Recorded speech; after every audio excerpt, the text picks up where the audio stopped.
Okay, dear friends, we will continue our next lecture, lecture number 3 of research methodology. So, last time we have seen what are the steps of research. Now, we will see the various steps of research process. Now, these steps we have seen preparation of data, finally, how the data should be prepared, that we have seen. Now, various steps of research process, how to conduct the research process.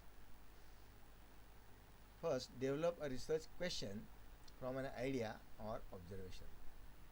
Then, collect the literature or prepare the literature review of the subject that you have selected. Then, decide on the appropriate research study design. Research जो काही तुम्ही design केलेला आहे, research study जो काही करायचं तुम्ही ठरवलेलं आहे, त्याच्या एक विशिष्ट डिझाईन तयार करा. Write the research proposal. त्यानंतर तुमच्या रिसर्चचं प्रपोजल तयार करा की सरकारकडे की मला असं असं संशोधन करायचे आहे, मला असं असं करायची इच्छा आहे, त्याला एवढा एवढा खर्च येणार आहे, तुम्ही सरकारी मदत द्या, असं राईट द रिसर्च प्रपोजल ते सरकारकडे पाठवायचं. त्यानंतर confirm the costing of the project. तुम्ही जो काही प्रोजेक्ट करणार आहात त्याची कॉस्टिंग कन्फर्म करा. जसं किती खर्च येणार तुम्हाला, 1 लाख, 2 लाख, 5 लाख, 10 लाख वगैरे. त्यानंतर सबमिशन ऑफ रिसर्च प्रपोजल. ते रिसर्च प्रपोजल सबमिट करायचे सरकारकडे.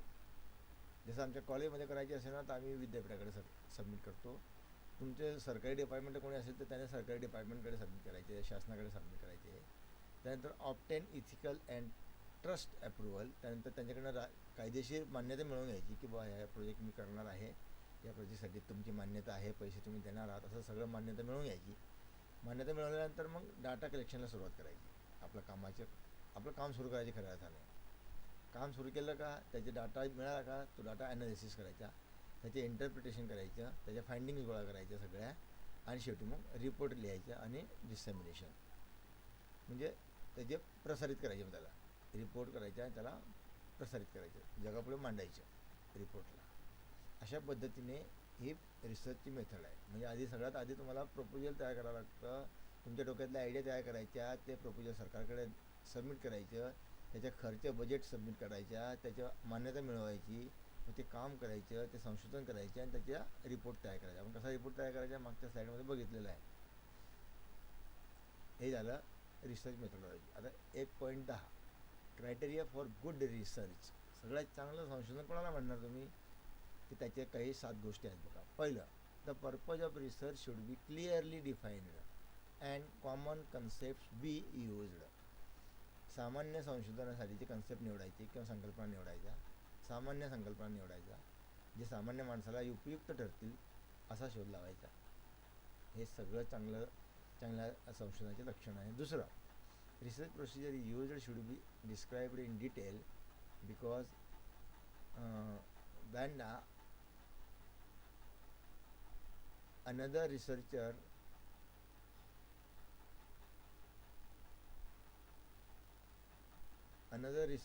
easily understood that what is already done by first researcher.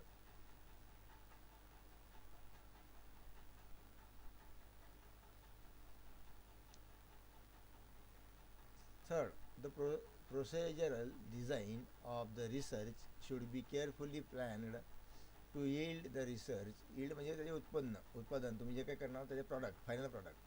The procedural design of the research should be carefully planned to yield results that are as objective as possible. The researcher should frankly report about procedure. त्याने frankly लिहायचे की काय काय काम केले ते. Estimation of effects, त्याने जे जे काही एस्टिमेशन केले ते पण लिहायचे. अपॉन देअर फाइंडिंग, जे जे केले ते सत्य लिहायचे. म्हणजे थोडक्यात सांगायचे बनवाबनवी करायची नाही, जे लिहिलं आहे तसं काम केलं आहे बुवा असं दाखवायचं, दुसरं काही दाखवायची गरज नाही. त्यानंतर the researcher should frankly report. Then analysis of the data should be sufficiently adequate to show its significance and methods of analysis used should be correct. The conclusion should be confined to those justified by the data of research. If the researcher is experienced, then his greater confidence is important for the warranty. या 7 गोष्टींमधून जो काही pass होईल तो सगळ्यात चांगला संशोधनाचा प्रकार असतो, असं काय धरलं जाईल किंवा असं म्हटलं जातं. In other words we can state the qualities of good research as, दुसऱ्या शब्दात आपण चांगल्या क्वालिटीच्या संशोधनाला असं म्हणू शकतो की गुड रिसर्च इज सिस्टमॅटिक, एखाद्या विशिष्ट पद्धतीने केलेलं. गुड रिसर्च इज लॉजिकल, ते एखाद्या तत्वाला धरून केलेलं असलं पाहिजे. गुड रिसर्च इज एम्पिरिकल, ते एखादं महत्त्वाचे असलं पाहिजे. गुड रिसर्च इज रेप्लिकेबल, की ते पुढे आपल्याला रेप्लिकेट करता येऊ शकेल. त्यानंतर need of research design in developing countries, जे देश विकसनशील आहेत त्यांच्यामध्ये संशोधनाची काय गरज आहे. It is necessary for all students and researchers who are studying in different colleges and universities for developing countries, because of which we can reach economic and intellectual development for these countries. Good research never required smooth access to the international scientific sources of information. In developing the countries, researchers should concentrate about the knowledge, that is what others have discovered before and what we are now discovering, that to be considered. For developing the countries, medicine and agriculture are two main branches by which all development is dependent, or all development is depend. It is also useful for public health and they should be studied intensively as well as in the north as in the south. There are some important domains on which need for research in developing countries is depend. Technological sciences are very important for the development of strong economic industries where labor charges are cheap.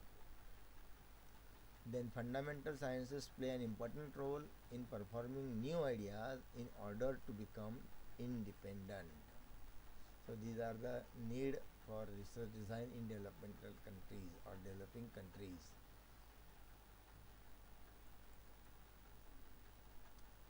And last is humanity is most important, because without human culture, education, green revolution, etc. are essential for development of each country. प्रत्येक देशाचा विकास हा या माणुसकीला धरूनच केला गेला पाहिजे. प्रत्येक संशोधन हे माणुसकीसाठी, ह्युमॅनिटीसाठी पाहिजे.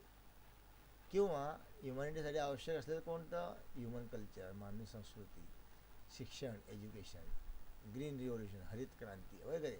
म्हणजे मानवाच्या फायद्यासाठी, मानवाच्या हितासाठी जे काही संशोधन असेल ते केव्हाही इम्पॉर्टंट, आणि म्हणून संशोधन हे त्या दृष्टीने, त्या अँगलने पाहायला पाहिजे. तर अशा पद्धतीने आपण पहिल्या चॅप्टर इथे संपवतो आहोत, पहिल्या टॉपिक इथे संपवतो आहोत. त्याचे ऑब्जेक्टिव्ह तुम्हाला माहितीसाठी दिलेले आहेत आणि त्याची उत्तरं असे बोर्डमध्ये दिलेले आहेत.